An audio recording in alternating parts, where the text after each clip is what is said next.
See, Tom, you should have started this when you first came on. Okay. Don't wait until I come on, okay?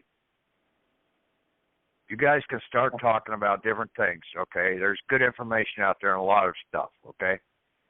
But you read things and you don't see what's being said, okay? And that's the main problem with most people out here. You never did that in school. You read things and you didn't fully understand them. That's why you never got through the process of understanding and being able to contest with a teacher, okay? You were never a true rebel in the process because you didn't know how to read between the lines and see that basically the teacher wasn't telling you everything that basically was out there to be taught. There's 3 amendments, the 13th, 14th, and 15th. They were all signed prior to 1871. 1871 was when the bankers set up the United States Corporation, Banking Corporation, to operate for profit and for hire. But it did not go into full effect until later on. It was a precursor. After the 15th Amendment, the next amendment that came upon the scene wasn't until 1913, the Income Tax Amendment. And that one was passed under the fraudulent United States Corporation. Okay? So, the last valid amendment to the real, original Constitution of the United States was the 15th Amendment. The 13th, 14th, and 15th Amendments were Reconstruction Amendments. To reconstruct yourself, your estate, back into the American society. The 13th Amendment was talking about indentured servitude, slavery and indentured servitude. The 14th Amendment basically stated that you could not, they did not infringe upon the people's rights. But it talked about, in Section 3, about people that, government people that basically took an oath to the Constitution and then did not uphold it and supported the enemy, which all these people are doing. They took an oath to support and defend the Constitution, but they don't know how to read the Constitution, so they don't know what the Constitution really says. And they're out there just going along thinking that this new United States Corporation is the real one. They don't know what's real and what's imaginary, what's fraudulent. That's what I'm trying to get across to you people. You got to see these things. What's going on? And we have the right to do a reconstruction. And that's what basically the 13th, 14th, and 15th. They cannot have us in indentured servitude. There really is no voluntary indentured servitude. All indentured servitude is involuntary because most all of it is done by trickery. You just don't know how you got into it, and they put you into it in fraud. We, the people, do not owe any taxes, period. We're the source. That letter that I wrote up there, I tried to explain that. Basically that, hey, I put the foundation in the start of the letter, stating the foundation. Then I said, I will gift you 10,000 or 5,000, I forget which one I put up there,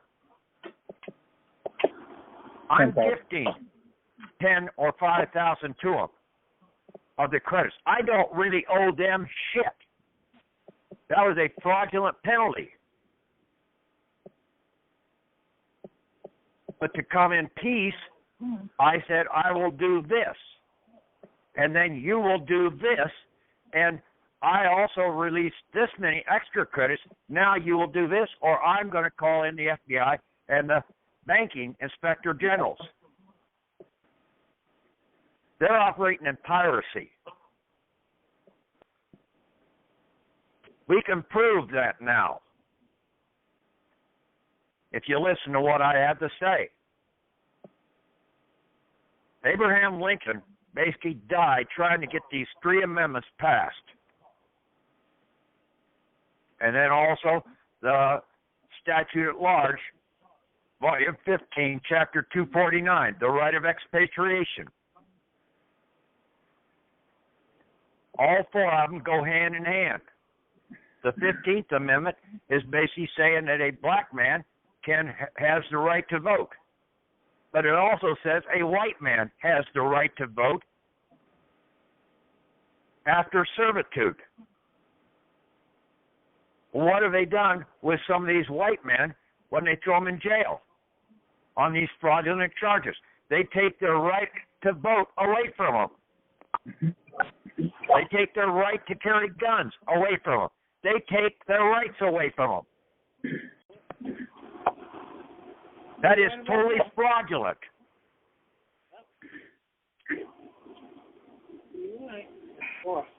But you have to know how to defend it. You have to know that you have to come in under the right of reconstruction, and then you have control over them, because they cannot prevent you from having the right of reconstruction. And reconstruction is to do a recall. You are a foreign government unto yourself. Each individual family was supposed to be a government unto themselves. They're the highest form of government in this nation. The ecclesiastical churches are higher than basically the court system of the Supreme Court. An ecclesiastical court is higher than the Supreme Court in this country. The ecclesiastical courts were never addressed in the Constitution, though. Why? Because it would have exposed that they are higher than the Supreme Court and all these other courts.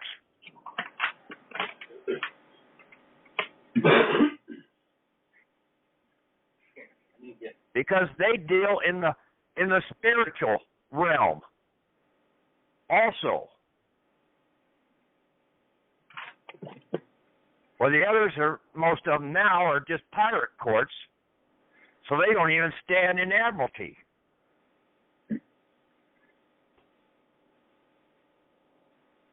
You got 3 levels of courts in this country: pirate courts, Admiralty courts, and then ecclesiastical courts.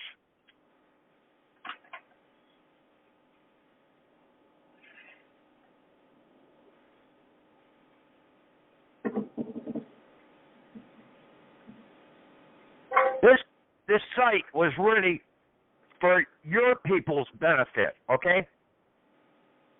I don't need it, okay? I can sit here and write up all these documents myself, and I know what the hell I'm doing, and basically just go along my merry way.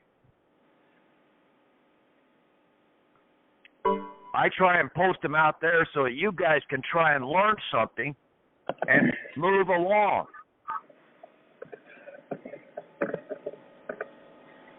Pass the word around. Discuss it.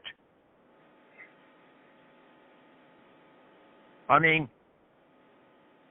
I had those posted up there probably about 8 hours ago at the latest.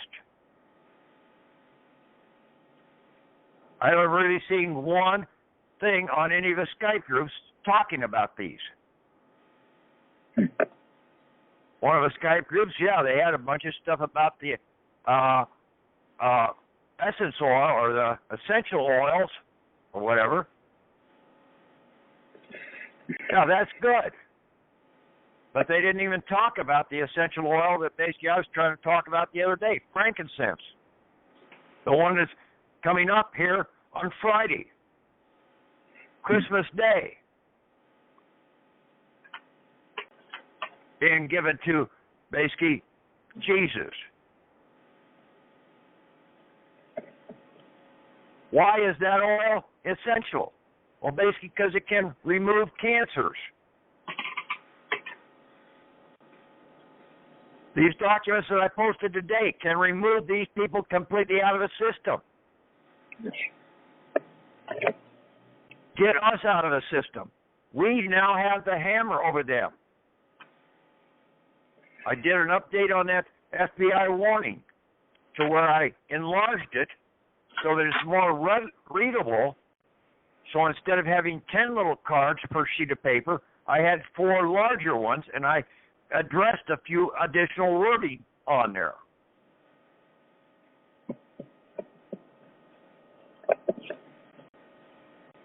You guys have to open up your eyes and start seeing what's going on.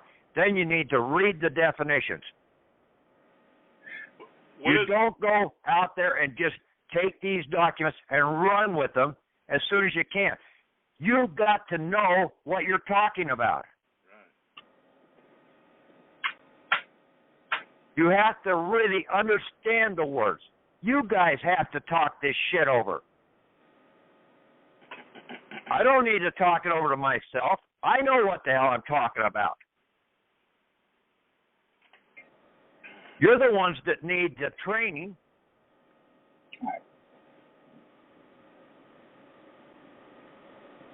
I'm trying to give you a foundation to go out and do something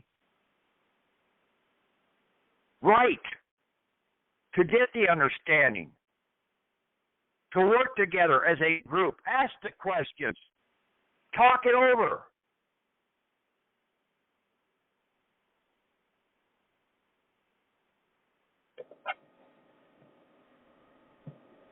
There was 2 letters in that one that I sent to the IRS. There was a letter of credit and also credit release. That was one portion. The second portion was a letter of reconstruction, a letter of recall, total recall. There's been 2 movies out here named Total Recall. The first one was with Arnold Schwarzenegger, where he was on Mars. The second one, now basically I forget the guys that played it, but basically he's down in Australia in the colony, and then basically the European center going up to England basically is where the main place is at. Well, that sort of fits with what's going on right now. The bankers out of London town are controlling everything out here. They're siphoning off, sucking everything away from the people, the colonies. You have to do a total recall, and basically total recall is remembering. People don't even know what that word remembering means. It has nothing to do with recalling thoughts that you did 20 years ago. Remembering something in that regard is bringing your members back home, your persons back home. You are remembering your estate. You're bringing your ambassadors, your representatives back home. And then you're rebuilding under reconstruction your estate, and then you will be able to operate in the real system.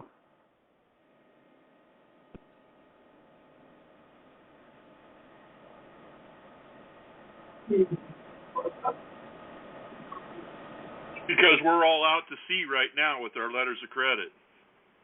You're out to sea in more ways than I can imagine, Steve. Yeah, right.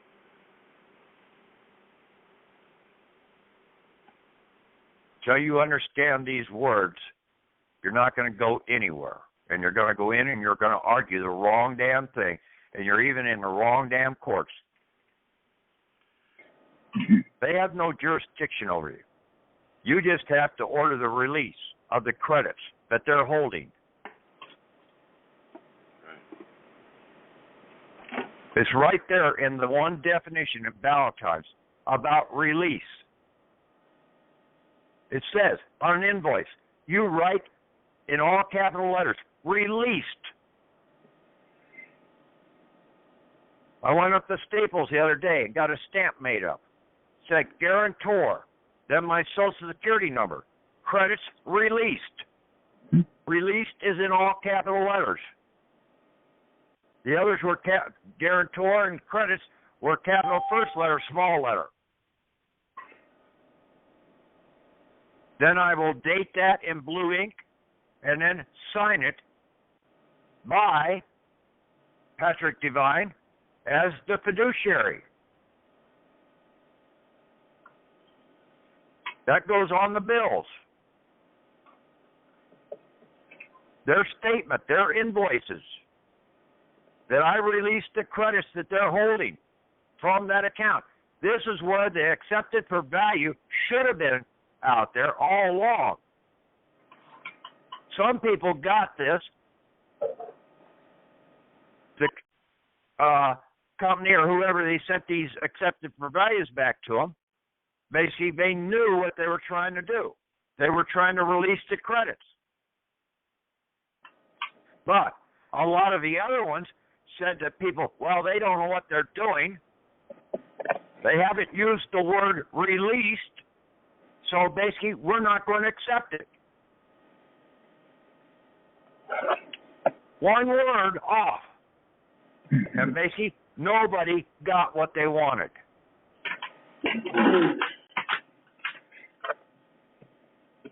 See, that's the power of words.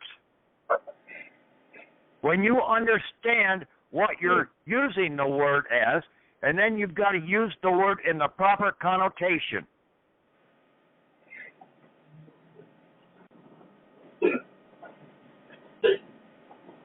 Like on the statement on my document there, I said by two, man is to be known. And then I said I give three. Well, you have to know that basically the connotation that I was using, giving three, also that I was referring to three were being known in the process. I wasn't giving my persons up to them.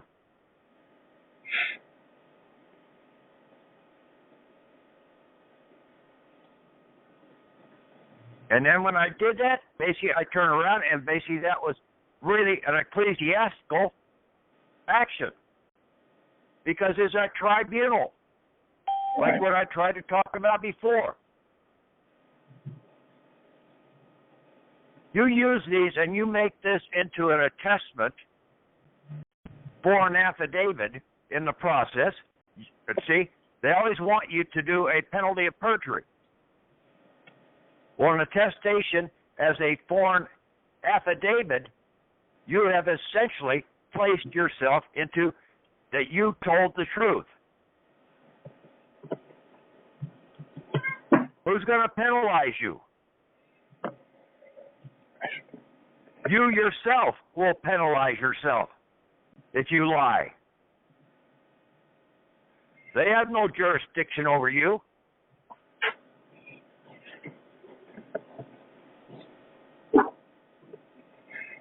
You are a foreign government. They're trying to intimidate you in all the process.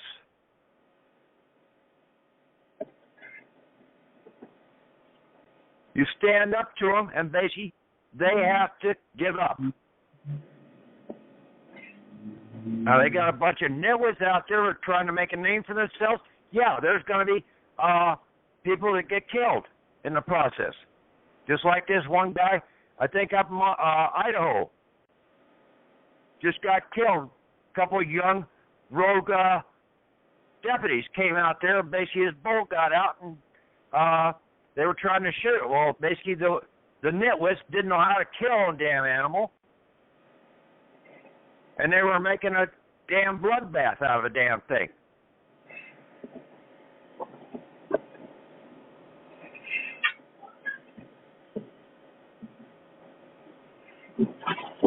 I don't know the whole story on that, but, I mean, that's how ludicrous things get.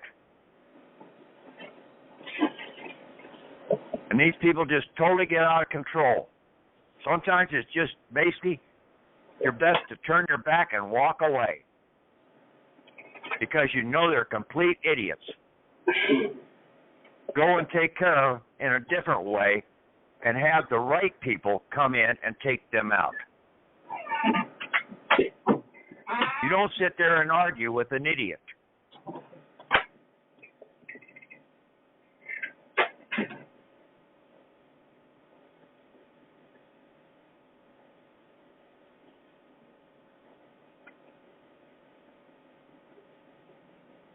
You don't have a contract with a third-party debt collector, no matter what.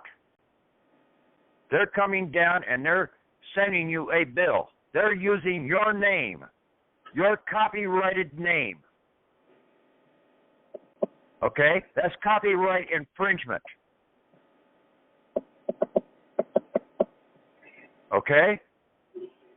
And they're also slandering you in the process by putting that into the mail. That is mail fraud.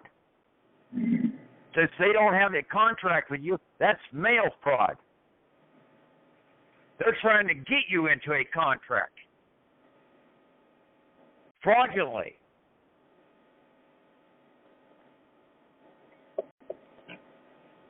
You never go to an attorney to ask them one stinking thing. Those guys are barred. They have a bar card, and they're barred from telling the truth. They could never tell the truth because they don't know the truth.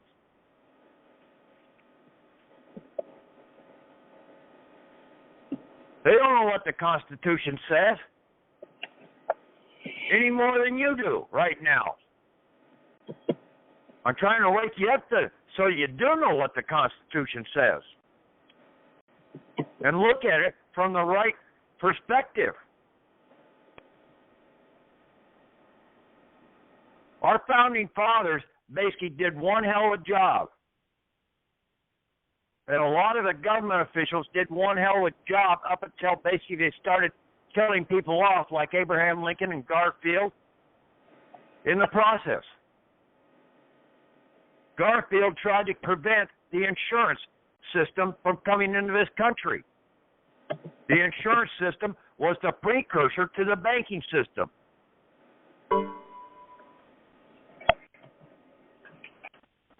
The downfall of this country started in the 1880s. It was just picked up more so when they brought in Woodrow Wilson and brought in the Federal Reserve System.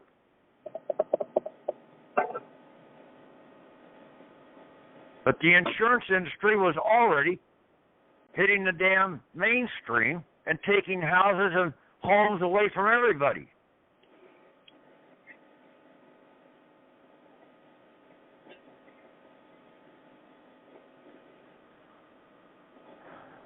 Through the public bankers, these public-private bankers out here, just like basically the railroads came in and basically were taking all the land. The robber barons, they just keep changing their MO around a little bit in the process.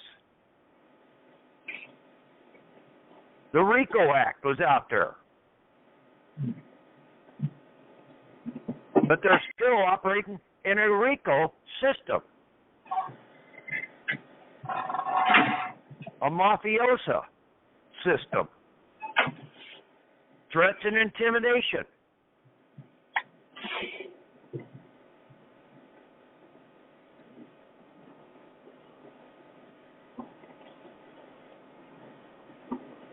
When you open up your eyes and you understand the words, you expose them, and basically then you have power over them.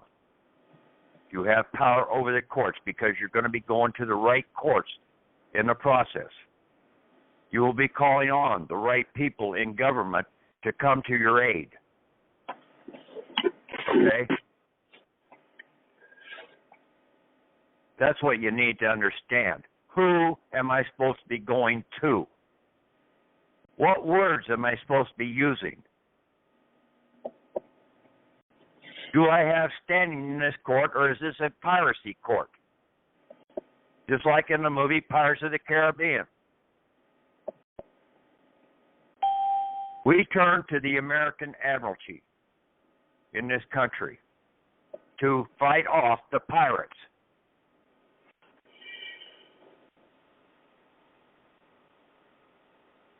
It's there. Utilize it and understand it, and you'll be a lot happier. Don't rush into these things until you fully understand them. Okay? Just knowing something in all cases. Basically, I've had to change numerous things out here because I have put things out, and then I find out, hey, I was missing something. I needed to go back and redo my thought process here.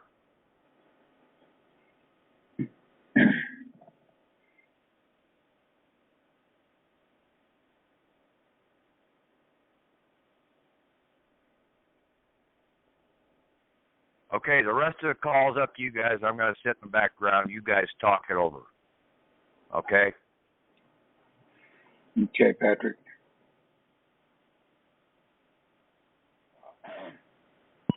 This is Steve in California. On the IRS letter example, you know, the credit release letter, it says this CP 125 notice.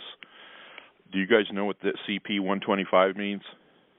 Google does, and if you look it up, it says that any notice from the IRS saying you've done something wrong, or that there are questions, or that you may even have refunds due you that you have to call that contact them about. Okay, I'll look it up. It's just an IRS notice. I thought it was something we talked about that we might know already, but I didn't never heard it before.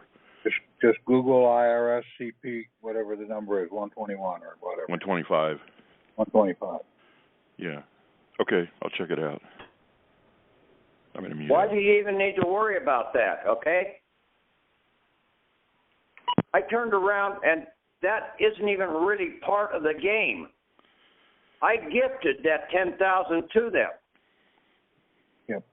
So I don't care what the shit their damn penalty was. I'm going to gift it to them. Here. Mm-hmm. Okay? You got more credits down there in your account than you know what to do with. Just give this and get along and go forward, okay? Right. We but know that they're operating in fraud, totally. But I'm not going to basically fight them on that subject. I will address the subject that they are operating in fraud, but then I'm going to gift it to them and say, now get out of my hair. Right.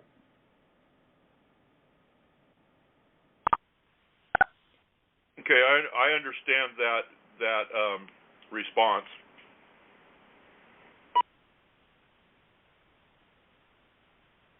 I noticed that in that letter you're asking for extra funds, and I guess that's right now the only way that we're going to get extra funds until we get close down the Social Security account and get access to the birth certificate account.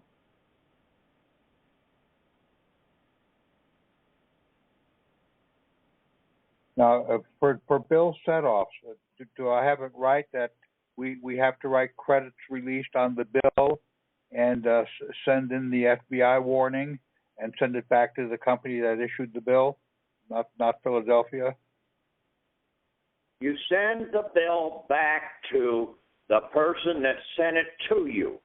But Right. you have to give a release of the credits that they're holding. They will then be obligated to fill out the IRS and Social Security and IRS banking forms, okay, in the process to make the transfer of those credits in their ledger books. Okay. So I Just like should you add, do at a regular bank. right. So I should add that. You think about this as a regular bank that you're going into. You just fill out a deposit slip or a check. You don't know all the forms that go on in the back room. Right. There are forms that they have to use because they have to operate with forms. We don't. We just give the order. So we could either send a cover letter telling them to send the forms, or just don't even do that and rely on them knowing what to do. They know what to do. No, Tom, back up and read the letter. Well, you I'm read it, but you don't understand it. I'm talking about bill set-offs. Last time we talked about that, from what I understood, all you do is stamp it and send the FBI warning and send it back to them. You do this cover letter, but I sent you a bill set-off letter. Okay, good. Okay. The one from the University of Iowa, hospital, health care. Okay. Oh, yes. Right. I got that. I didn't connect that to this. My question. Okay. Now, when we do receipts, when we do one receipt, we just stamp it and we send that to Philadelphia with the FBI warning? You will do a bunch of them and basically make an invoice, right? Okay, or a ledger, a manifest, and you'll send those in and do a letter into the financial center, either in Kansas City or Philadelphia, and send those in and demand that you be reimbursed, okay, with the statement that I put on there about the reimbursement. Read the definitions. Well, the answer's right there. Right. I broke the question into two pieces for me, because if you have just one receipt, you could just stamp that. But if you have many, yes, you do have to create the invoice. And I gather do we have to stamp all the receipts too, or just the main invoice? I think the main invoice would probably be all we need. You've already given them the credits, okay? Yeah. Your labor. Is what you're doing is getting reimbursed. You're getting a restitution for basically you're paying for it up front, when basically it should have been, they took the money away from us, okay? Right. So you're getting a restitution. That is to make up for what you took out of your foreign estate. They have to reimburse this foreign estate in the process. Okay. I was getting ready to get my stamp ordered, and your first version you also had the individual banker on it, and not the number. Your current version is only the fiduciary, right? You don't really need the individual name. I just made a stamp up and said guarantor, Social Security number on the next line, and then it says credits released. That's in red. Right. That's the stamp that I made up. Okay. Well, then I sign it in blue. I take a blue ink pen, I write date, and I put the date down. Okay. Draw a line and put the date down. Then I do by, draw a line, and sign it, Patrick Devine. And then below that, I say fiduciary. Okay. Well, when you told us about it last week, you had fiduciary and individual banker. No, I didn't. Go back and listen to the call. I did not say that at all. You dictated it to me on the phone. I didn't say that you had to have that on the stamp. Okay. Well, then I'll take it off. Good. Thank you, Patrick. Patrick, a side note, today a friend of mine went into the bank to make a deposit, and they came out and they were like, I can't believe it. I was like, what? And they said, now to make a deposit, you have to give your identification just to make a deposit. That's just a side note. And then you mentioned something. I got in on late part of the call. I'll have to listen to the rest earlier, but something about because it says release, it makes a difference because it says release. Could you kind of go over that again just briefly so I know what you were speaking to? Have you gone over the word definitions? No, actually, I just got that's why I was out today. I just got the part for my computer. It hasn't been working. Until you go over the word definitions, I'm not going to answer your question. That's all right. I understand. Okay. There's a reason for that. Okay. I'm sure there is on that. You've got to do your work before you get graded. Right. Yeah, I've just been without a computer a few days. I had it working for a little bit, and then the cord broke, and I just got another one. Okay. Patrick, I got a question about that grantor bill credit release letter that you posted today. You posted it to the University of Iowa Healthcare. Can we change this around and send it into car financing companies and places like that? And you know, for like, I think I owe like $6,000 or $7,000 left on my car, and just change it around to reflect, you know, the corporation that we want to send it into. Yes, and you can also demand the extra credits that you paid out of your back pocket back from them. Okay, got it. Thank you. Yeah, that's what that whole thing was about, okay? I just made an example for a bill set off. That I showed you, the one with the IRS, to where we can demand restitution also. So if you paid for, like, your mortgage, okay, you paid out of your back pocket, they're holding the credits for the full amount there. You paid so much out of your back pocket, so now they've got an extra set of credits sitting there in the account. You can get restitution for those credits that you paid out of your back pocket back to your estate when you put this in. So you take that letter that I did for the IRS, and you basically put down, I need this restitution back because this is what I know that I paid out of my back pocket. These are credits that I'm owed. If you don't pay them, I will turn the FBI onto you because now you are fraudulently depriving me of my just credits. That's banking fraud.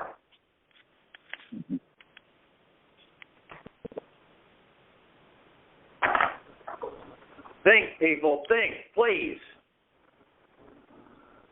Can we use the same concept with utility companies and get them to take a yearly estimate rather than a monthly credit release? You get one monthly deal done, and then you might be able to sit down and talk to them about doing it for the year. Okay. Great.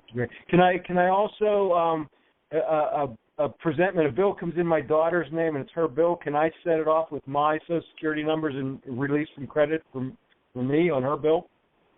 No, she's got her own damn account. They're using her Social Security account, right? They're not using yours. Good point. Yes, thank you. Bingo, light went off. Thanks. Yeah. Well, start helping your family, okay? Stop destroying your family by trying to do everything for your family. You're not helping your family one bit if you're out there covering their fucking ass all the time. You can't buy them. You can't bring them dinner every day, and you got to teach them to fish, right? What if you don't like fish? Right. And and then tell her that she doesn't have the right to vote anyway. Because that amendment that basically gave women the right to vote was a fraudulent amendment, and it does not apply to the Constitution of the United States of America. Like I said, the 16th through the 27th Amendments in this country are a total fraud.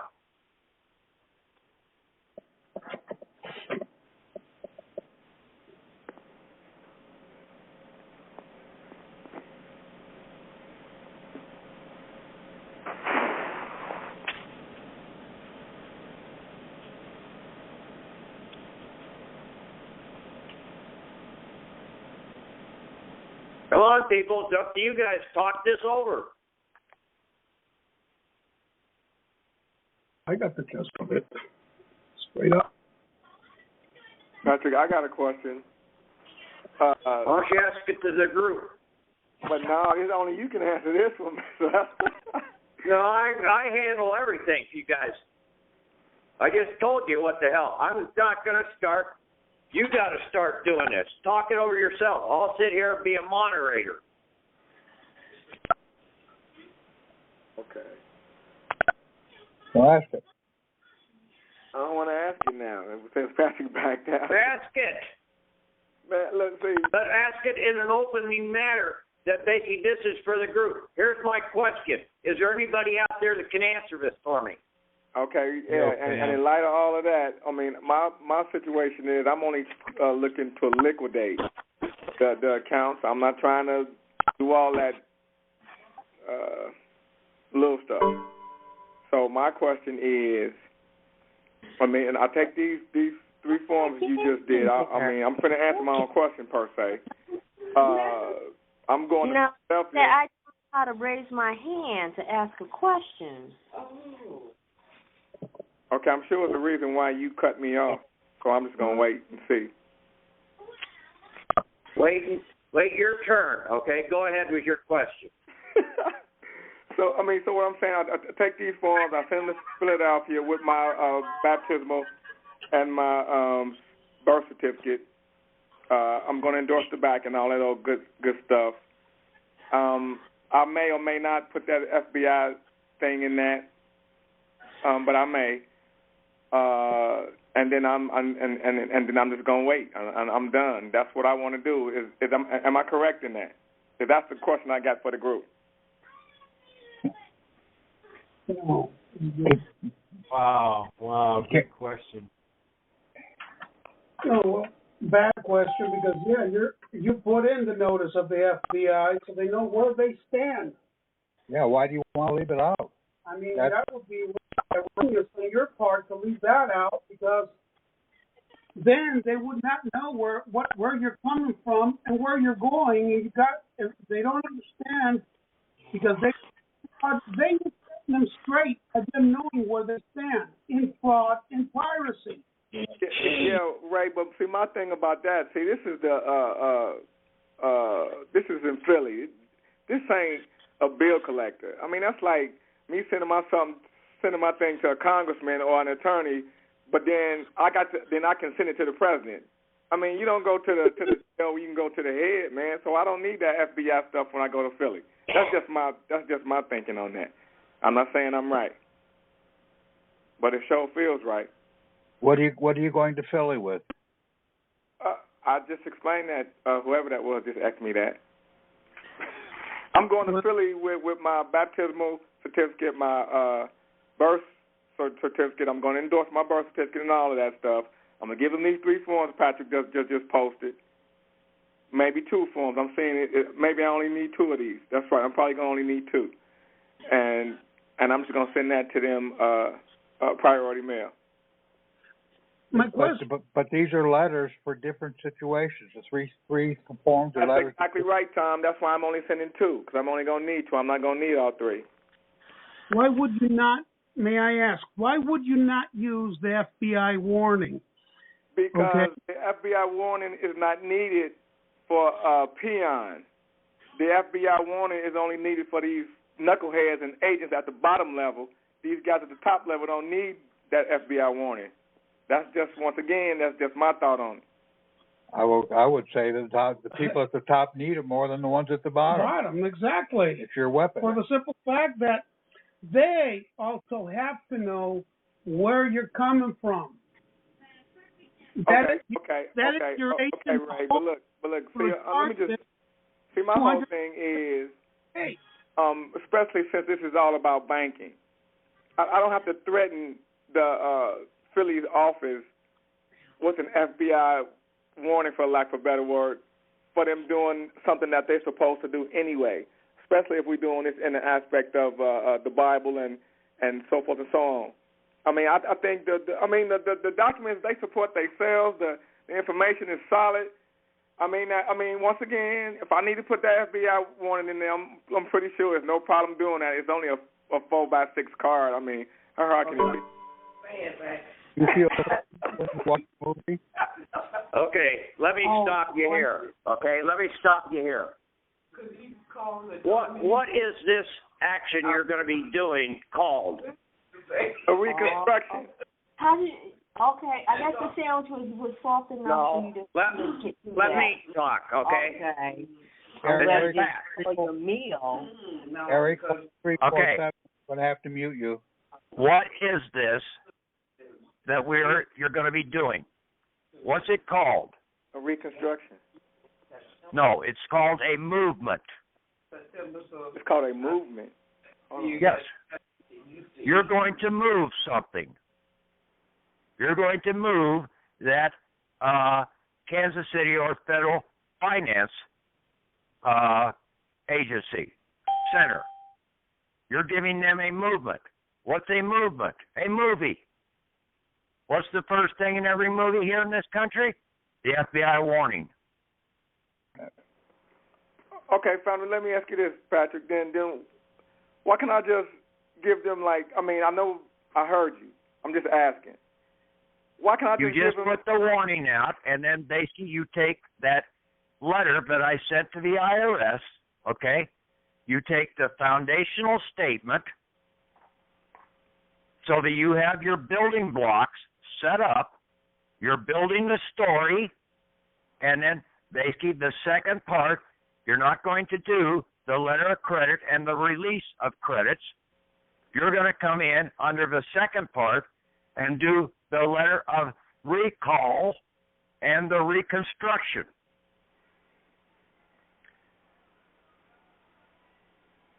And then you would basically give them your other document with your baptismal record showing you have your copyright over your name and your vessels,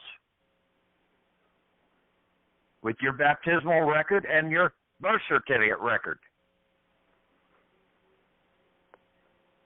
You give them the final process to bring it to a head. But you got to think about, you're a movie maker. You're going to make a movement. Can I just make a motion instead of a movie? You're making a movie, a movement. Okay.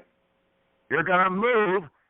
You want movement out of that Philadelphia or that Kansas City Finance Center. So you've got to get them to move.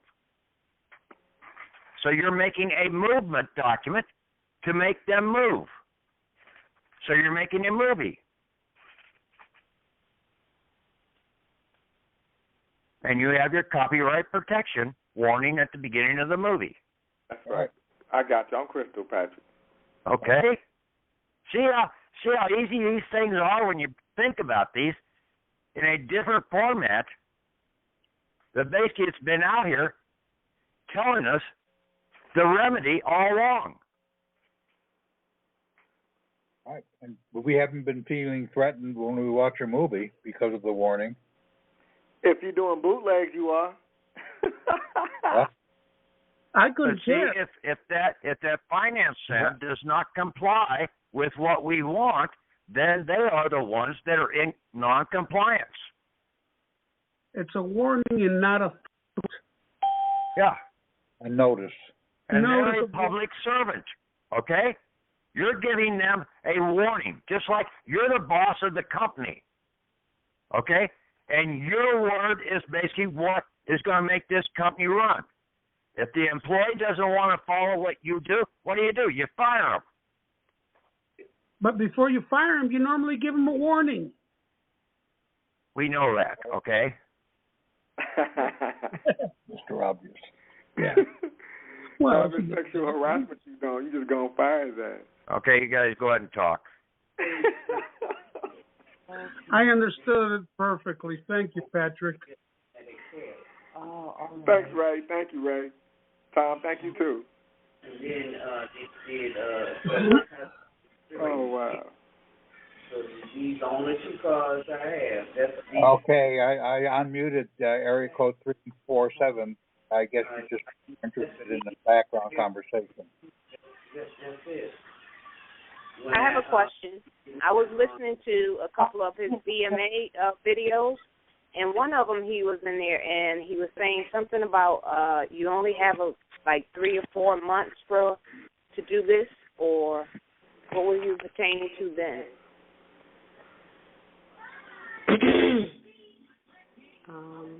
We couldn't hear the last part you said, ma'am. Oh, okay. He said that we only had 3 or 4 months to go, and I'm trying to figure out, well, when was the VMA posted? Well, the system is on the way to collapse. We need to get things going as fast as we can. Let's say one thing. They're not going to do anything right now because they need their officials to actually get elected. Once they're elected and they're in power, then they'll drop the hammer because it doesn't really matter at that point. They're already in. Okay. Okay. Thank you.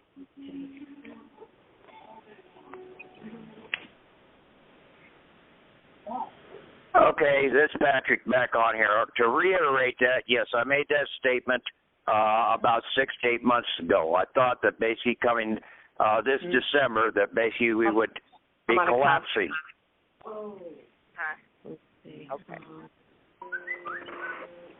I thought that we'd be collapsing this process, but in looking at things in a more banking perspective out of the Bible and different things that have been foretold out here, this system is not going to collapse until basically we get a woman in the presidency.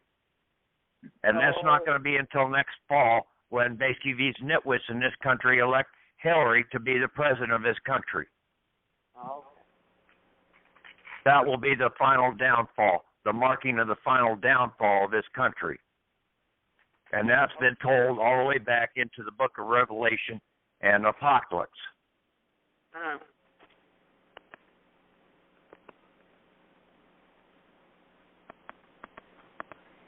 Because that's the stone heart that's going to destroy this whole damn process. That's the one that basically brings down the statute of Nebuchadnezzar that hits the feet that are made of clay over iron. So what's the stone, Patrick? The mountain? It's going to be a mountain after they knock the stone down? No, it's Hillary Clinton with her damn stone heart. I got you. Yeah. It's not Hillary Clinton. It's Hitleria. No, stay out of this. It's Hillary Clinton, basically with her bitching stone heart. Okay. She's been set up to basically do this. Wall Street's choice. No, Wall Street, the bankers, and basically the whole damn devil system. Yep.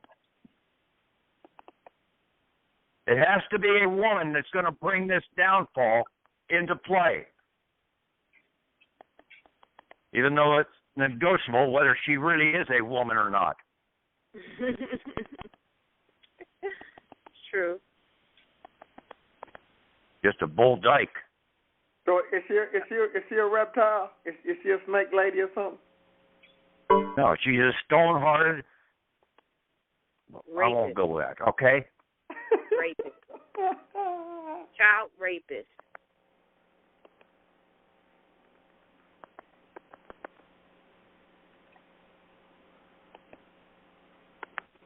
Now, there's been other ones, but basically they didn't have the situation of what this one's got. That's been hidden in the background here. Well, not really hidden. It's basically wide open. The people are so damn blind that they just don't see it. See, the people of England really didn't have any choice in allowing Queen Elizabeth and Queen Mary, Bloody Mary, and Queen whatever the hell, Victoria, in the power. The people here in this country do have, but they're going to put her in anyway. And basically that means that the people basically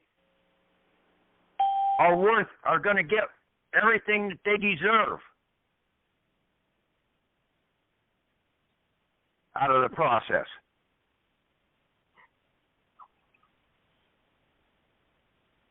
Question, Patrick. With the just hypothetical, with the liquidation of the accounts, how does that?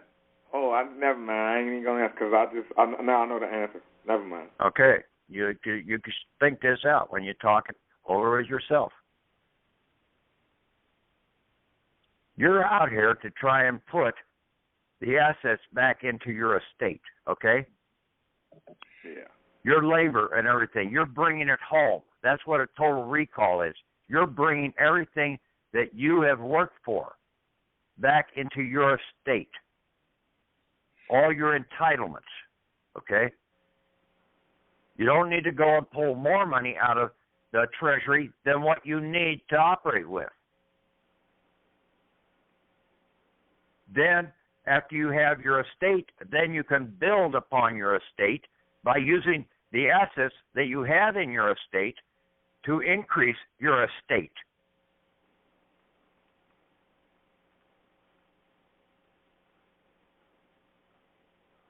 By barter, okay? You don't need the bankers. We never needed the bankers, period.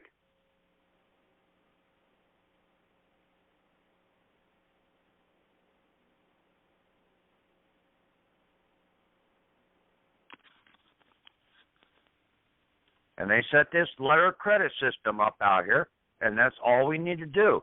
Basically, they're borrowing against the people's assets out of the Treasury. They're broke. They're the bankrupts. They harm us, we'll take them into bankruptcy, and basically we will get restitution from their bonds of office.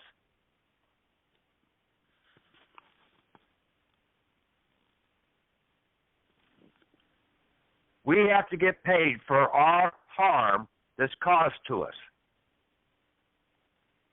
Our labor, our time is money in that regards.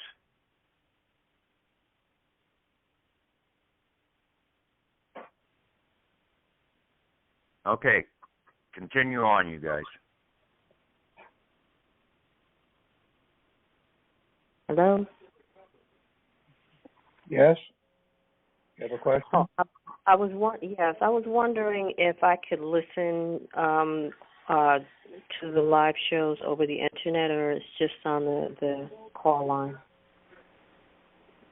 Well, you can call in and hear a playback, but when you call in and hear the playback, you can only hear the last call. You can go to our website and download the calls or just listen to the calls from there. Okay, and the website is? You get two ways. I'm sorry, but you're picking up very badly. econcurrent.com/divine. I'm sorry, you're going to have to say that again, because I totally didn't get that. econcurrent.com/divine. Would you please spell that for me? I'm still not getting it. econcurrent.com/divine. Or you can also access it by We the People Shareholders .P. All right. Thank you.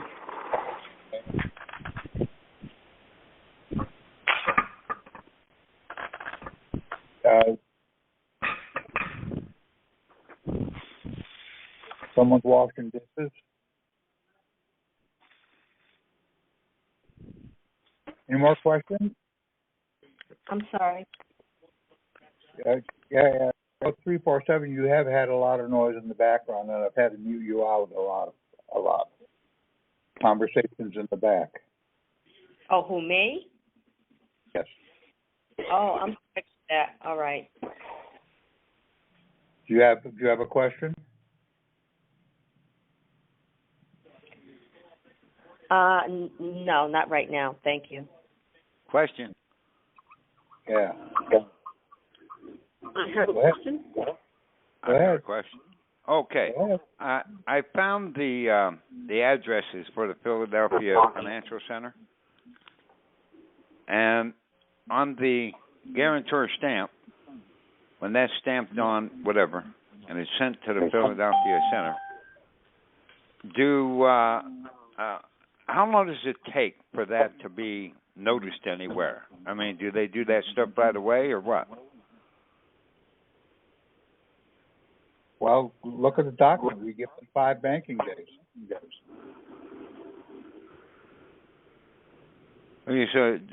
So you're talking about a week's turnaround? We give them 5 banking days, or else they're in fraud. I see. Because I did some statistics, and I was quite surprised at the number of transactions monetarily and the number of transactions that they go through each year. And it seems that there's no way in hell that they can do 80,000 transactions a day. I mean, they must have a lot of people to look at these, what we send them. Not a lot of us sending it. Need to be a lot of us sending it.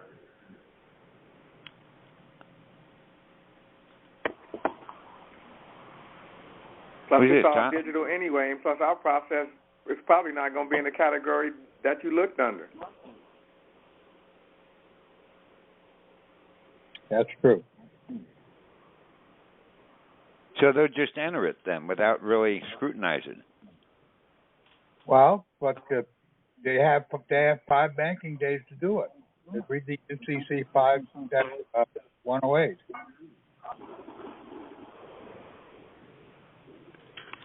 That's the law they are under. The obligations of the issuer. Yeah. I know what you're saying. I just thought that since they were inundated with getting things done, they would kind of look over things, I guess, and just put them through. Wouldn't make a difference to them. Man, that would be lovely. That would be lovely, right? Huh? Well, count the number of transactions they got. I mean,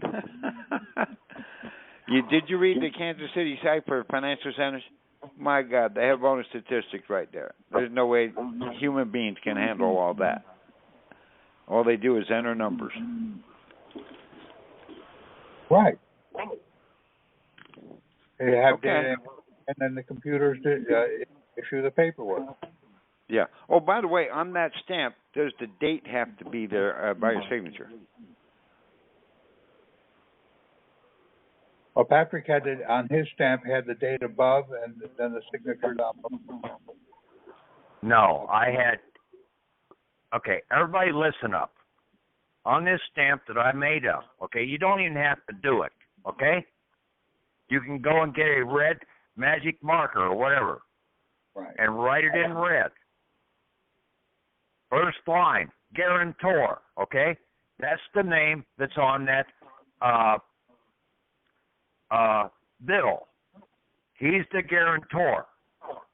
You gave a signature letter of credit when you signed up with them.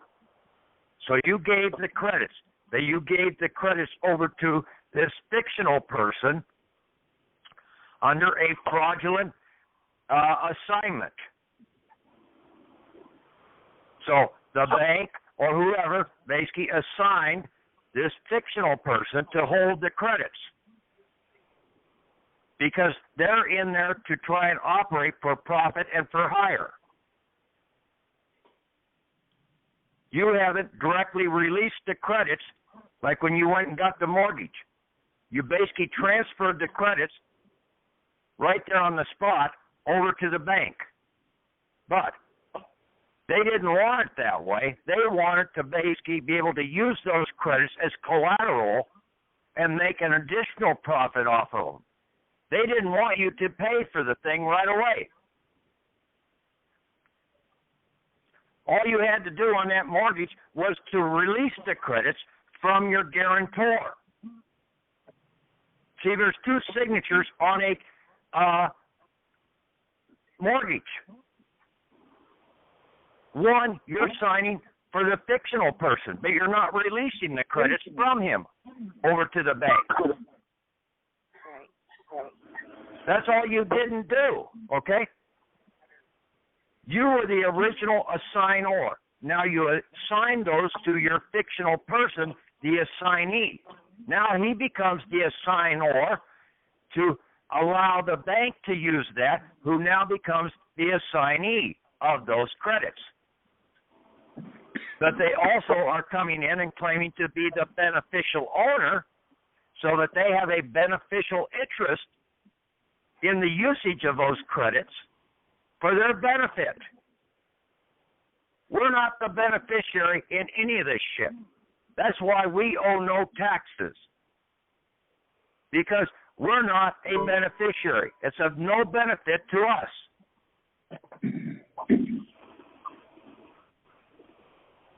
We've been hoodwinked in the damn process.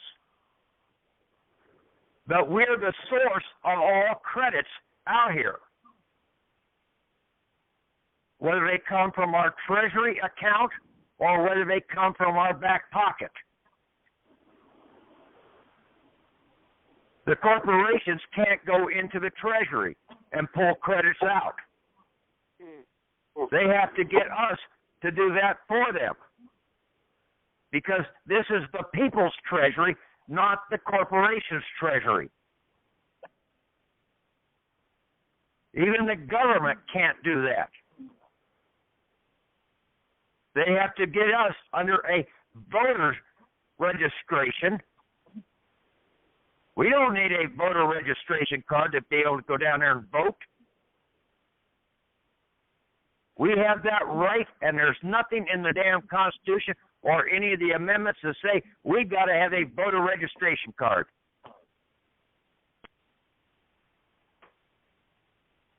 That's for their usage to basically turn around and set up this fraudulent assignment in the process. Therefore, we're releasing our credits over to our fictional person. Then they can use them as collateral because our fictional person hasn't released the credits over to them.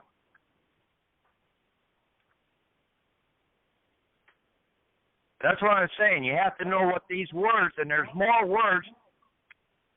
Basically, the gist of it now is down to those 3 pages. When you understand what I've got on those 3 pages, you've got one hell of a powerful document in basically taking control of this system.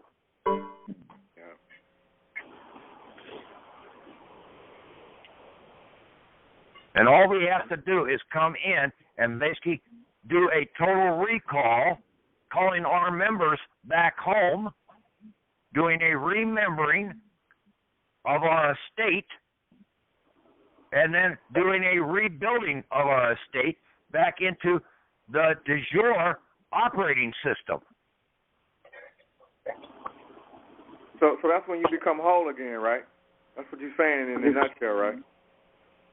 You basically rebuild, you do a rebuilding of your estate.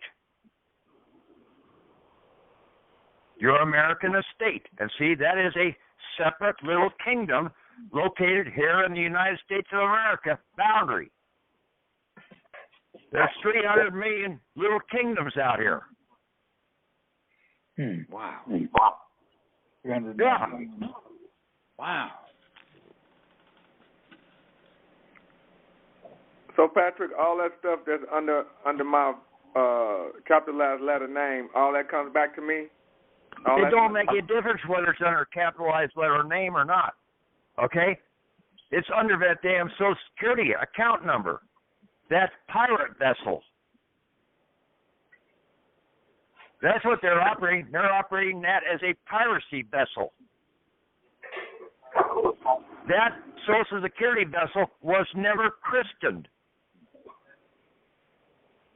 It was never given a proper christening with a bottle of champagne or by water or whatever. It's a pirate's vessel. It's a dead man's vessel.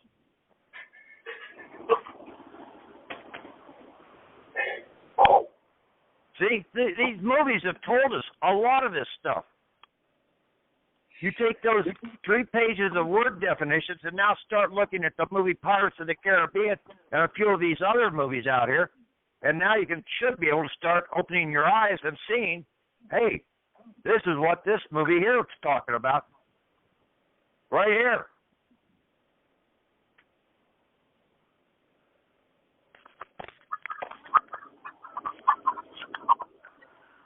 Patrick, when you just were talking about the voters registration and voting, and all that, how if you never registered to vote or didn't ever vote, how would that play in? Well, basically, you've never authorized them to utilize your Social Security account, but basically, just by the Social Security account itself, basically they're utilizing that as basically that belongs to the United States government, corporate government, because your fictional person is classified as an employee of that government. Right. Okay? So it's still there. See, the voter registration basically is more for the states, okay, to allow them to access your Social Security account. Okay. Well, when they write a bill, when the Congress and the Senate passes a bill, it's got to be paid for. So what do? They go out to the people that are registered and put a lien against their credits that are there. Then they write bonds because the credits haven't been released to them to set the bill off, so they use the credits as collateral. Then they've got their insurance commission writing bonds to do and suck in money from the people by retirement and basically all these other fraudulent instruments out here that they get in place, like forcing you to go out and get additional insurance on a damn vehicle that's already insured. Right. They've got the certificate of title to the vehicle, okay? They're the beneficial owner of that vehicle. Who's the one that's liable to pay the premiums and everything on that insurance policy for the vehicle? The beneficial owner. Who's the one that's supposed to be paying the taxes? The beneficial owner. You, as the original owner, are only getting paid 0.32 or 0.34%.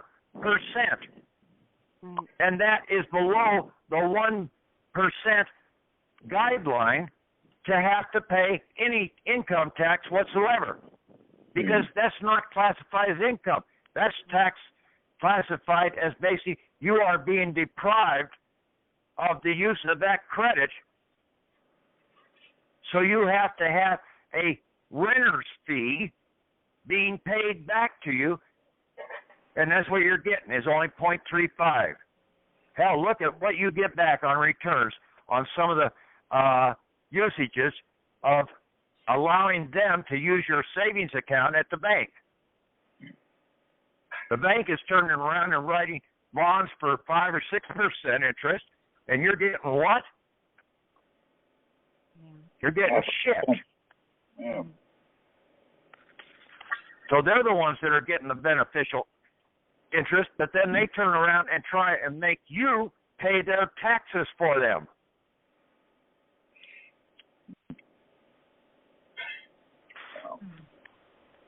See, you got to know how the game is played. Then you can combat it.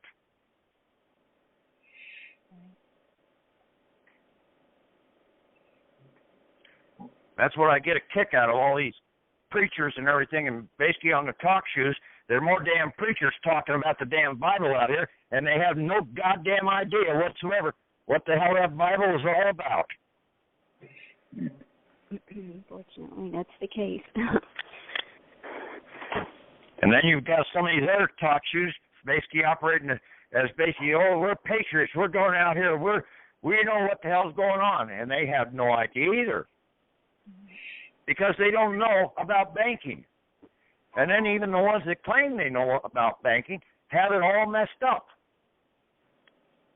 Well, that's because the people know in their heart and their spirit that things aren't right, and they have bad information to, try to sort through and sift through to come up with their solution instead of, using the truth, which has been distorted also. So. Yeah, well, see, that's the problem. They're not using their hearts, okay? They're only using intuition, okay? Mm-hmm. And basically, they've got it all screwed up. They don't really have the true belief, the gut feeling, deep down, having the understanding, okay, in the process. And until you understand the words, you will never have that. Right. That's why I've been trying to concentrate on understanding the words for basically the last 8 years or whatever. Yep. Yeah, I recognize that. Because I saw there was no future in going down the same road that all these patriots out here, and some of these guys have been out here for 40 years. Rice McLeod, okay, Roger Elvick, okay, some of these old timers. They've been at this thing for years. They claim to know how the banking system. Winston out there, basically, of course, I don't think he's ever done anything they ever said, okay? But there's a lot of them like that. They'll go out there and charge big bucks to tell people, well, this is the way it is, and then come to find out, no, it ain't. And basically, the people that go out and do it, they end up going to jail because they don't know how to get out, protect themselves. Unfortunate. See, I tried to give you some protections. One is that basically understanding about that FBI warning, copyright infringement. You don't say anything to the cop. You give that card to the cop if he pulls you over. Say, here, read this first before I say anything.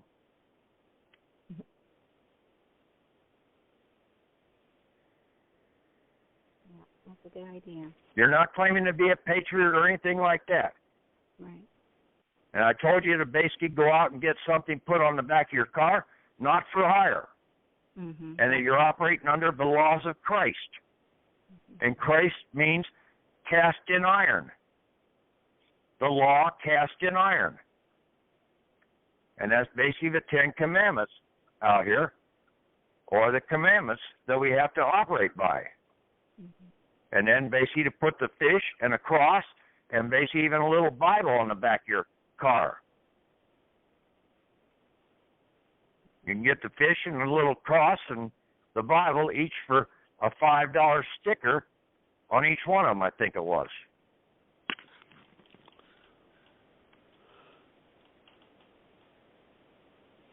And then the letters, just go get them and basically stick them on the damn back of your car.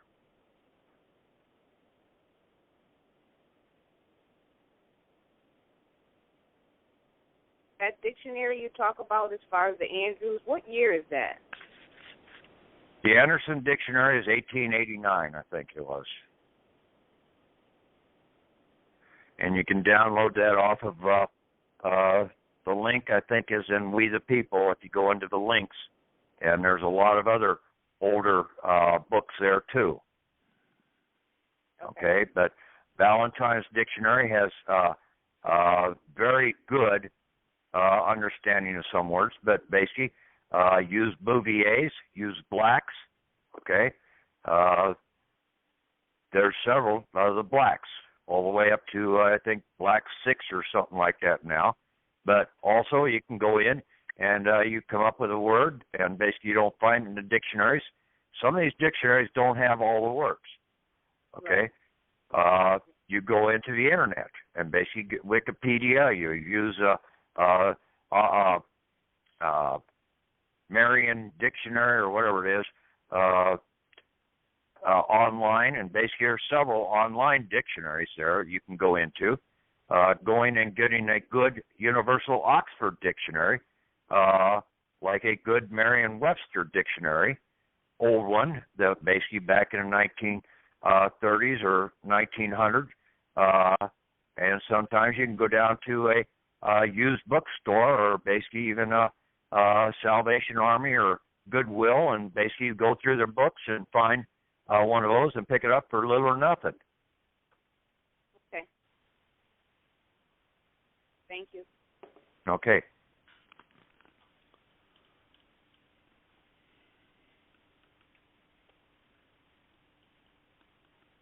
Oh yeah, I have another question as far as claim property. How does that go? I know one is a state and one is county or city.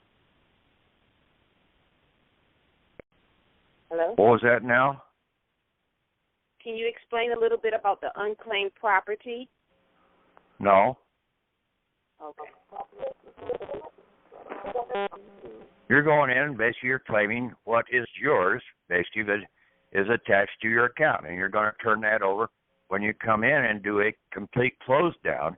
You're going to send this into the financial center there in Kansas City or Philadelphia.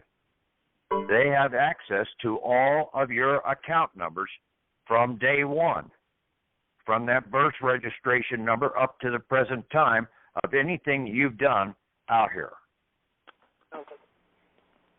Okay, and then if you come in under your right of reconstruction for the 13th, 14th, and 15th Amendments, and also the Expatriation Act, when you go into them and you do a letter of recall, basically you put out the word, hey, I'm recalling, and basically I am a foreign government, and I'm recalling all of my ambassadors back home.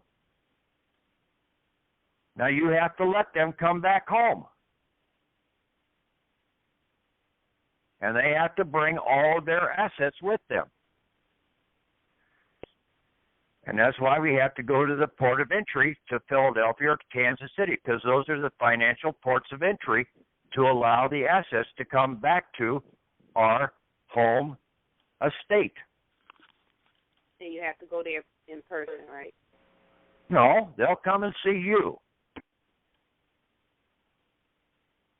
They're the morticians. That's the men in black. Okay? They're the morticians. They will go out and dig up the dead man's accounts and then bury them properly, either on your estate or back into the treasury of the country.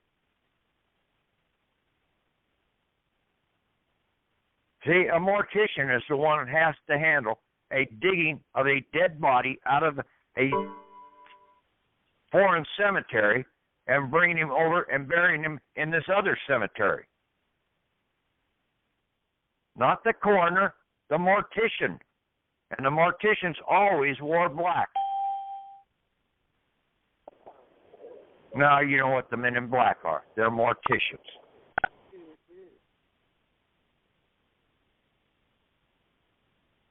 Okay, thank you. Okay.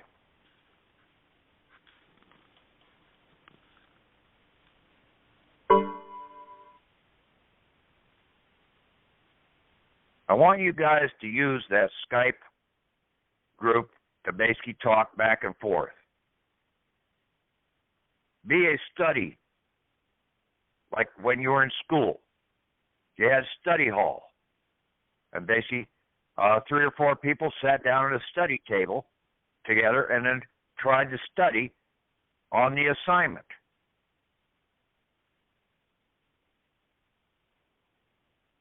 That's what you people need to do, is talk this thing over.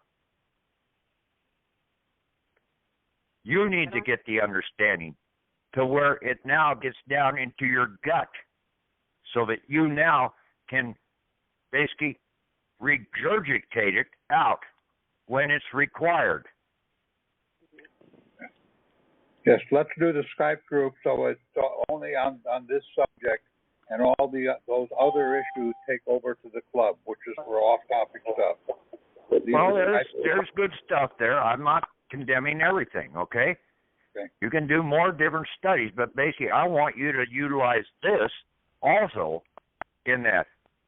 Like I said, there wasn't one word mentioned on the 3 different groups, Skype groups, that basically I'm linked into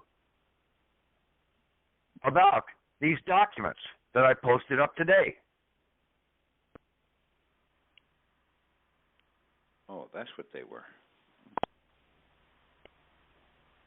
Yeah, I posted them onto the Skype group. I gave them to Tom. Tom posted them onto the econcurrent.com /divine, and then also onto the We the People sites.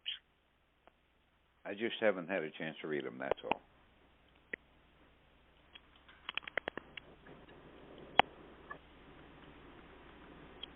First thing you need to do is get those things downloaded and basically then print them out and start going and getting. You need to go and get a bunch of highlighters, okay? Different color highlighters, and then highlight those documents. And then if you need be, print another copy of it out and do the same thing again. To where you're looking at the differences, that you see something slightly different here, and then go, and if you need to, go and check out the words.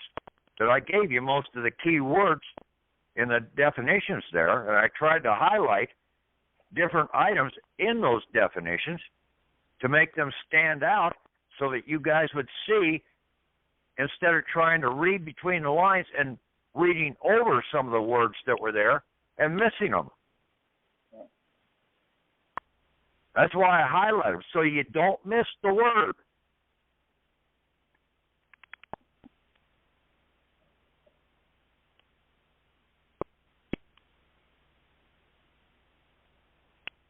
Don't think you're grown up, okay? You're still a kid. Because your age for your spirit is basically, you are still in you're still an adolescent, okay? You haven't fully matured in your spiritual realm. And your spiritual realm is basically millions of years in length.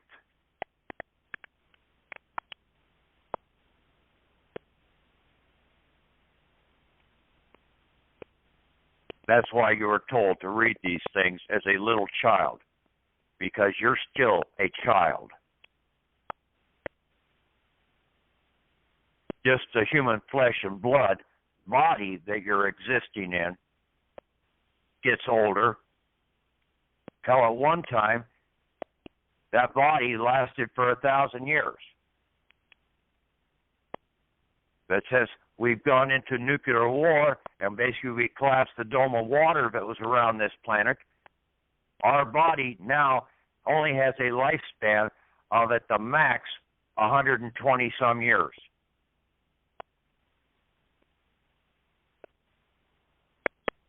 Depending on how you take care of it. Where it used to be 1,000 years. So you believe in reincarnation then? Hell yes, Jesus even did. I go to the houses of my Father. How many houses are there? 12. He was talking about the zodiac. The 12 houses of the zodiac. Each house is about roughly 2,156 years or something like that. 2156.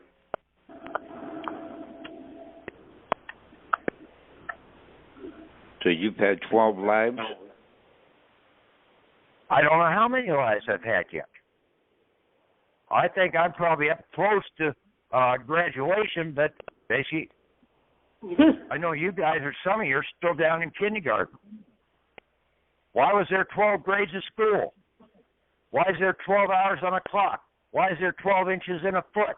Why is there 12, 12, 12? Why is the number of man 12? These numbers tell you one hell of a lot. And then everything operates in threes.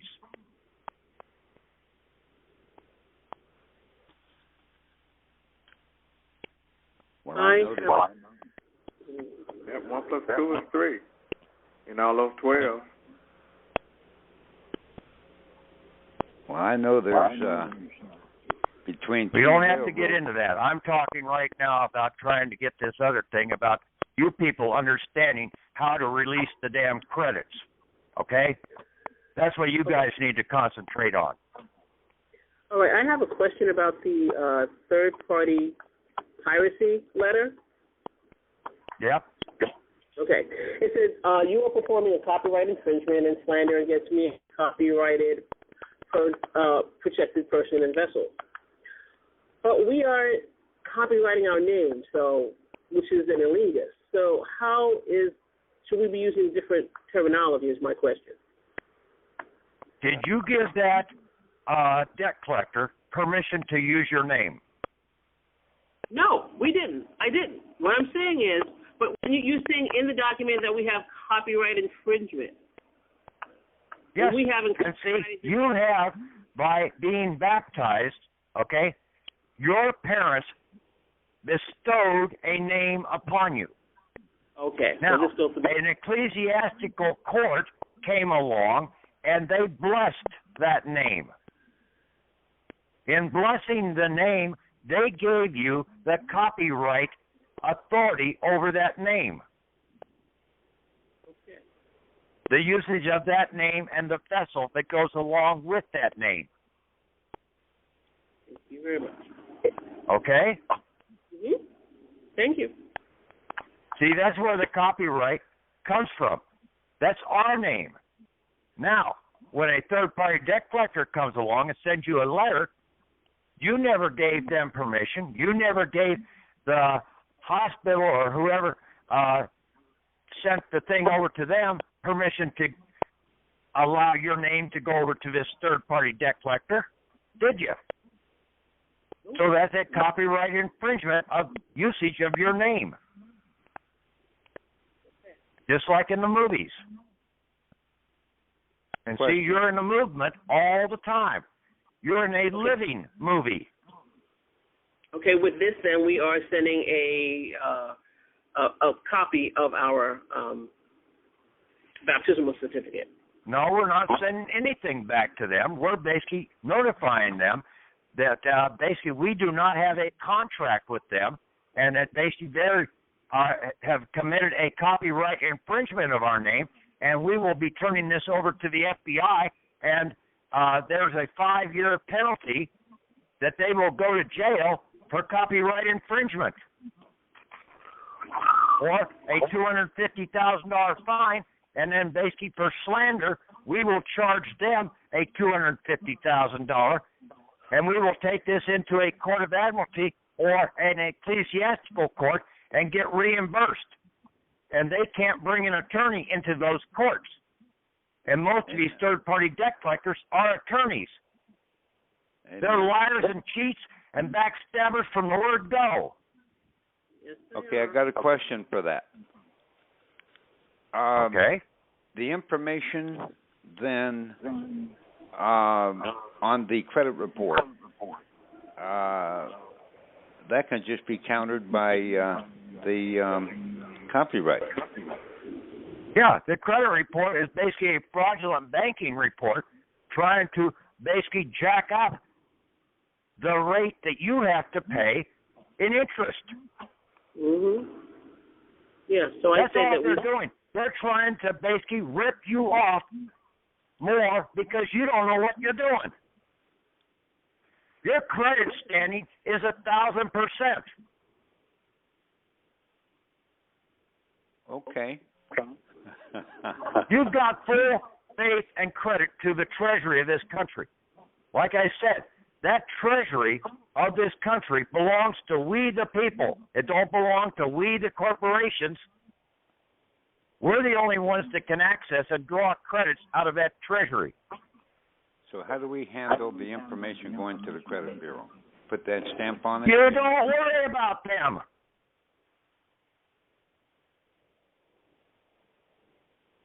You learn how to release the credits, and you're done.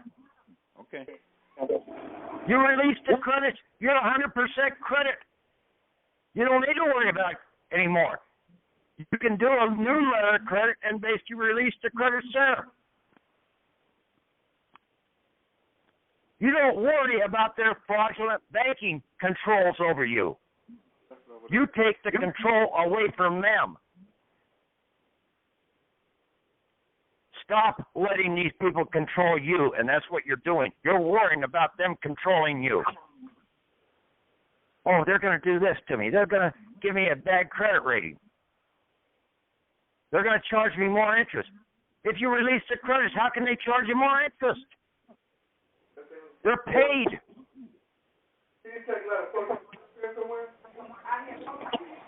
You see where I'm going with this? Yeah. Okay. Now you're talking about doing it all individually. Is there a yes, faster it's got to way? be done individually. Oh, it has to be done individually. Yes. It can't be done in a group effort. That's why all these religious organizations are total frauds, because they're trying to operate as a group. The only thing that they're doing is basically they're holding a damn, basically a musical revival, a sing-along, a rock concert. That's all you're going in there for. Hey, we're going to feel good. Come out and you still don't know shit. Because that minister or preacher doesn't know shit to begin with. He's been misguided. That's what Jesus was all pissed off about him back in his time.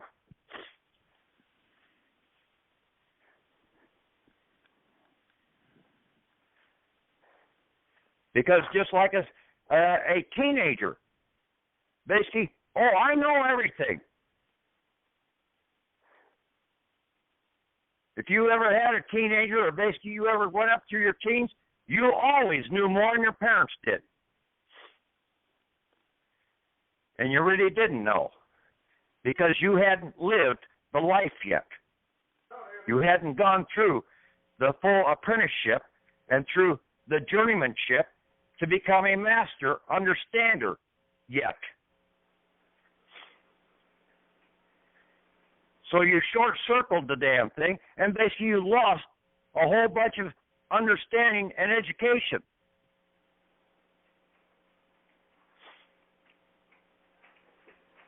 Because of your pride and arrogance of being a little teenage snot. So you're saying I have see, to this has gone on for years. The same MO. The Hebrews did this numerous times over and over again.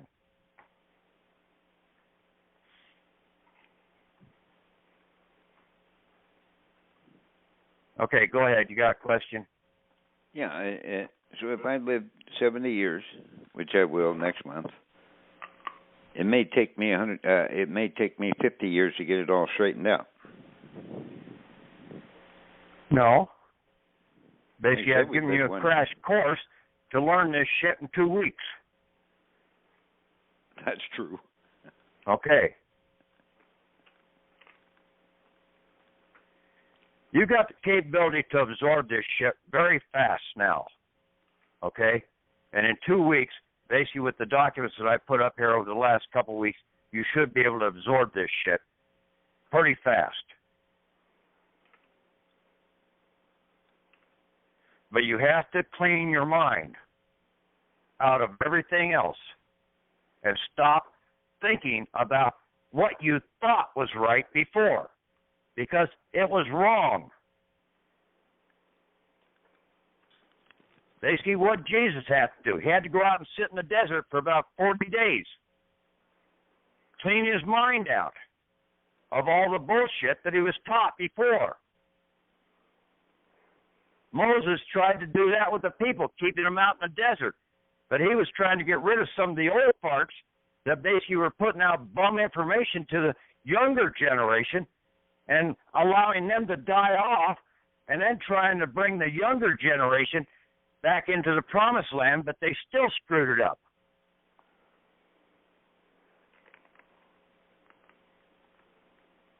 That's right, because they were chasing feelings instead of chasing the truth. You've got to take a time out every once in a while and basically remove some of the bad stuff. If you don't, then basically you're going to have the bad conflicting with the good.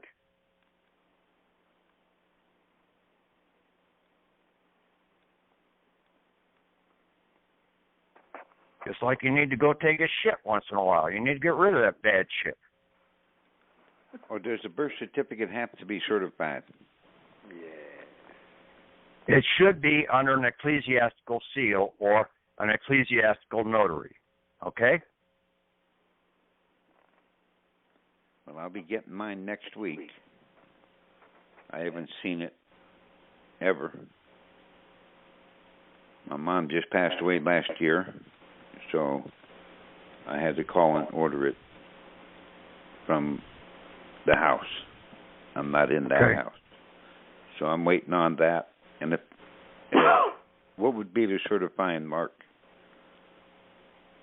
I don't know. It's going to be all different depending on the different ecclesiastical denomination that it's coming from. Basically, on mine, I've got the seal of the Roman Catholic Church embosser on there. The secretary, basically, she signed the priest's name on there, put his name down, and then she just put her initials. She's the ecclesiastical notary. So you made a copy of it and sent it to the Financial Center? I will be doing that, but I've got to do this redo of the letter based upon what I wrote up to the IRS today, and that took me about 2 days to try and figure out that letter. See, some of these things just aren't turnkey. I can do them a lot faster than most people can out here because I know the words. And if I didn't give you the templates, you guys would probably never get to them. Yep.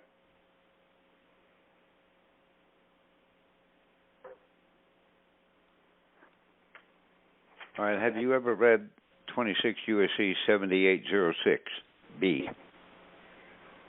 No. Why would I want to read a fraudulent banking document? Gotcha. I understand. So USC is totally out of this? Yes. And the CFR? Yes. Understand. Therefore, the corporate United States, the copyrighted United States corporation, they're their banking laws and everything.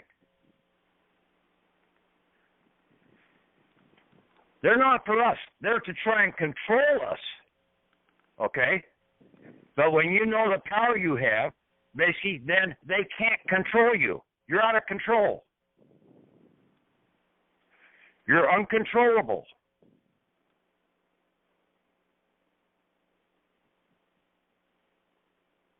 So I'm a Robin Hood. We were never supposed to be controlled in this country. That's why we had the 9th and 10th Amendments, that we did not relinquish our rights and powers over to the government. Only select items did we give the government the right to use. And it was very limited in that regards. So the Constitution is still valid? Yes. It is more valid than any other document out here.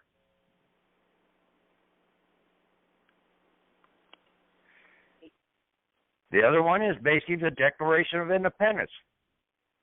That is a treaty document. It's an international treaty document.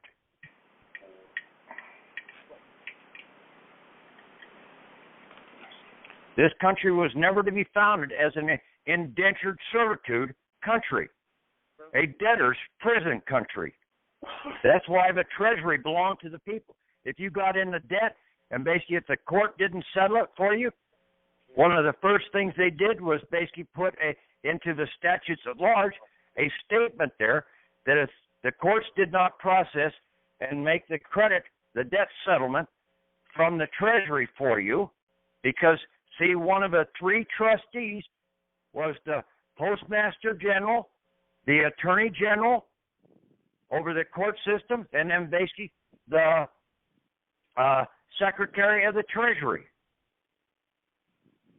the Treasury Department. Now, anything that's out here that says Department of, that is the fraudulent, the de facto copyrighted state of or United States corporation.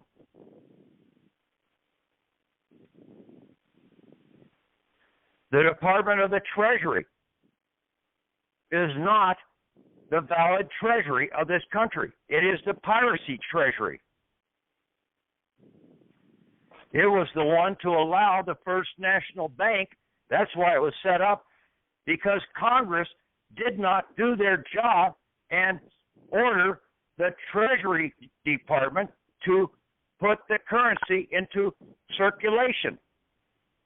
So since the Congress didn't do their job by putting the money into circulation, they had to set up this Department of the Treasury so that the Department of the Treasury could go out and do a subcontract with a private bank to be able to take the assets that came in under tariff taxes and convert them into a monetary system for the benefit of the people.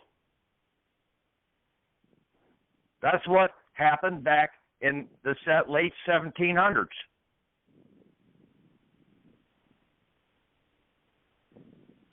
See, that's one of the downfalls. People don't even know the history of this country.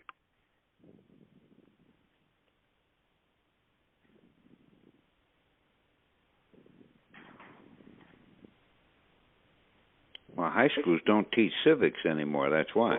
No, and that's why that you have the means to go out there and study on your own.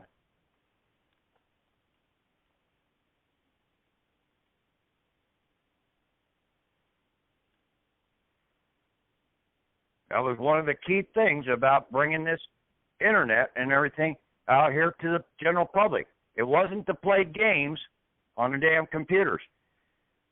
It was to have readily more open access to the knowledge at a faster pace, so you could try and protect your ass before the whole thing comes collapsing down.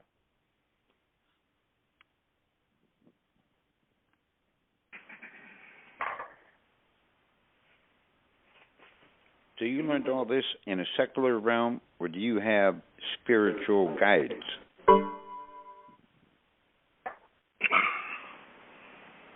My spirit is talking to me every day,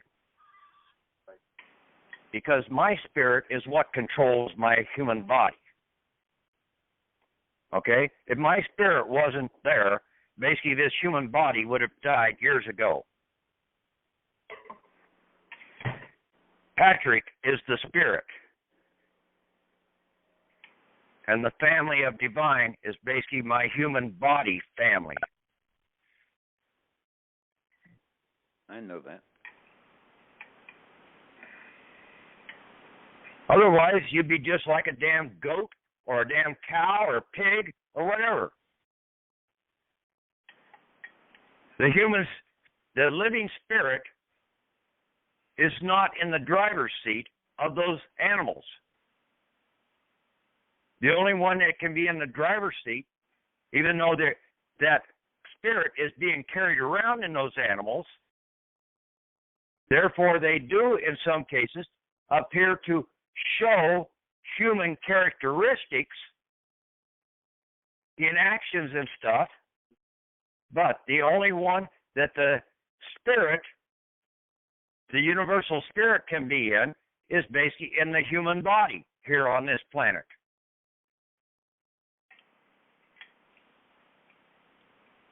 I believe that.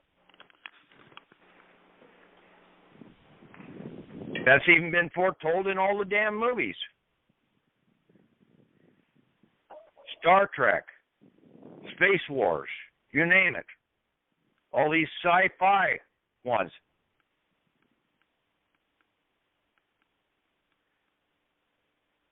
Nothing new under the sun has been created in this process.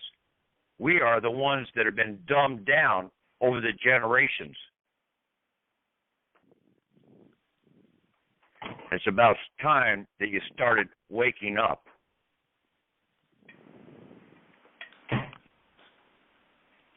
Okay, any other questions on those documents?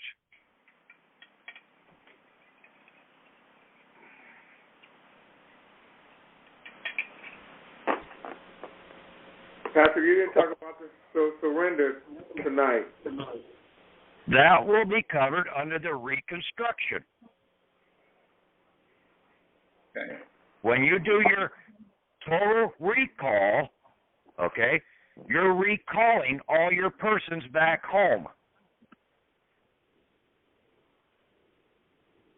But when you do a letter of credits released, that's what you're doing there. You're surrendering those credits. When you released those credits, that's a surrender.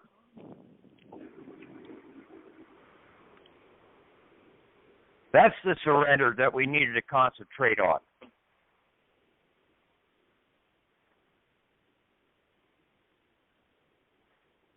So you need that. Okay. You don't need that before you do what do you call a guarantor? You don't need that before. You don't need that for what? A guarantor. That's sent to the finance office. Okay. Now, when you're talking about reconstruction, that comes way after you're doing this these guarantor stamps, right? When you are releasing the credits for the individual bills out here, that is that item. When you're going in and collapsing the whole account down, you're calling in all your fictional persons that you have out there with an EIN, SSN, those items, and bringing them home into your home estate. I understand. Okay. Patrick, I have a question about the third-party piracy. I see that you have here your EIN is a 61. Is that your foreign EIN? That's my estate EIN. That is my fiduciary over my Social Security person, because that's my estate EIN. Okay. I took the other digits off, Patrick, just to see one out there. Yeah.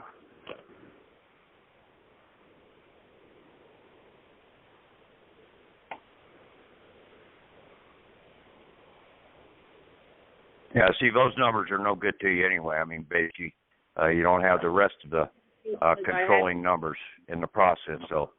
Okay. I was asking because it started with a 61. Normally, the ones that I have are 47. Well, that's because that's what was issued out this year. And basically this year there were several movies that came out with 47 in them. Like Hitman, Agent 47. And basically The Longest Ride. The guy that was riding the bull, basically, was his number was 47. And see, they came out in this year, 2015. So basically the number that is basically in play right now is 47. Next year it might be 48.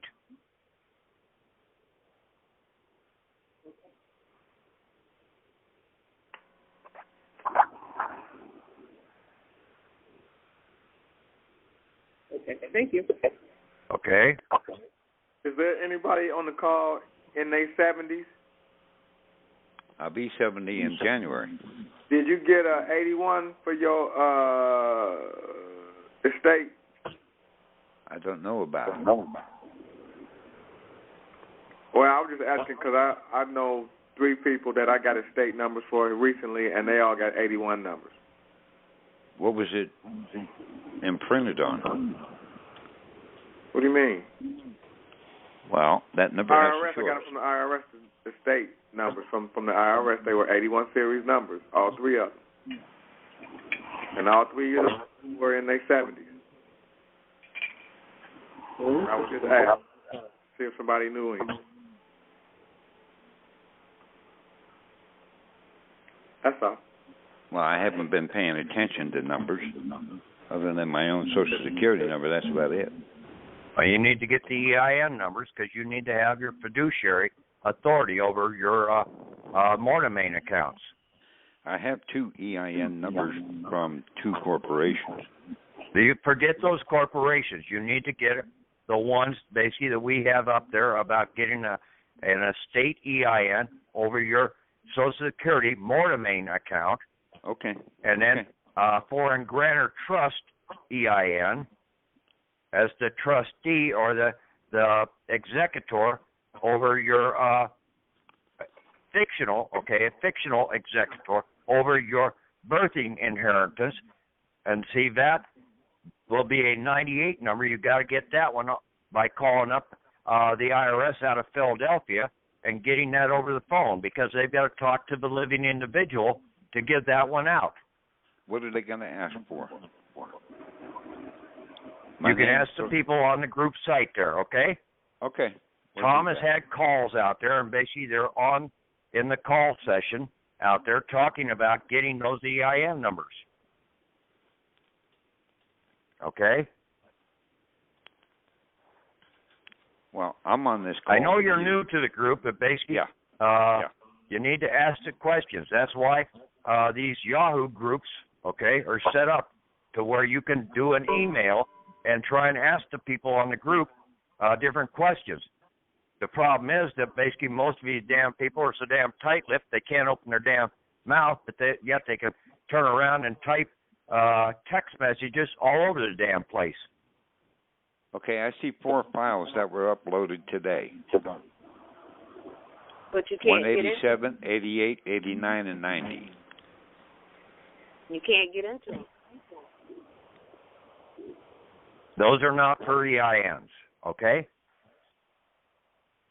You have to read those documents and understand what those documents are all about. I can make this real simple for all those people who do not have their EIN numbers. Go ahead. 618-742-6002. Wait a minute. What's that number? That's my phone number. That's your number? That's my number. And who are you? I'm Yasharon. We help people get We help people get all their numbers. Yeah, what's your name? I just told you. Yasharon is my name. Yasharon? Yep. Okay, I'll give you a call tomorrow. Peace. 618 what? 742-6002. And what's the fee? Excuse me? What's the fee? I don't understand your question. Oh, okay. That's repeat it. Oh, repeat it. Oh, 618-742-6002.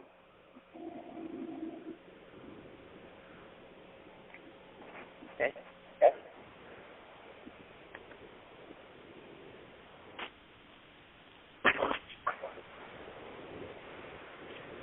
That's one of the other tips. Yeah. I read something about your EINs, and I just didn't pay any attention. But I'll pay attention now, though, Patrick. They are key. And that's one of the big things out here, okay? You want to be respected, you better speak with authority. If you don't speak with authority, nobody is going to pay attention to you. You're right about that. So you've got to speak up, you've got to speak with authority and clarity so that you're fully understood in the process.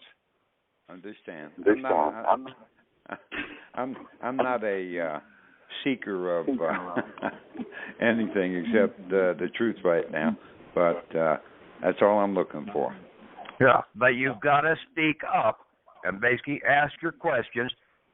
When you want something, you want to speak distinctly and clearly, okay? Go back to school and go to speech class. Stand up in front of the audience and throw your voice, okay? Don't be a little wimp hiding behind your shell. And that's what a lot of people do. And then basically they get run right over because basically you're not showing any authority in your process.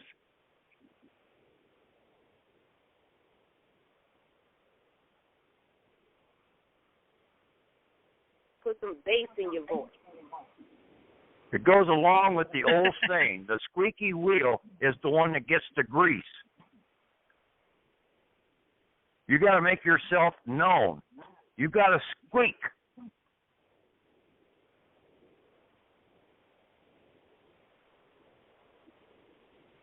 Okay? Anybody else have any questions?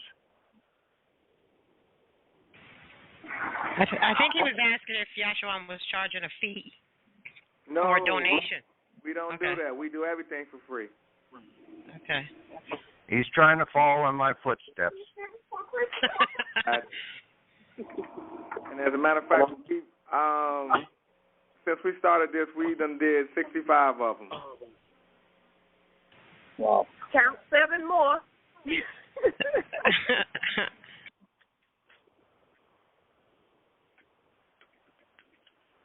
Okay, no other questions on those documents? We'll call tonight. Okay? Thank you, guys Pat. go and study those documents, go over those definitions, and try and get formation. And if you have any valid questions, but basically most of this stuff should be self-explanatory. And if need be, try and talk it over amongst yourselves. Okay? Right. Get linking up with one another. Thank Patrick. Okay. Good night, guys. Okay. Good night. Good night. Good night.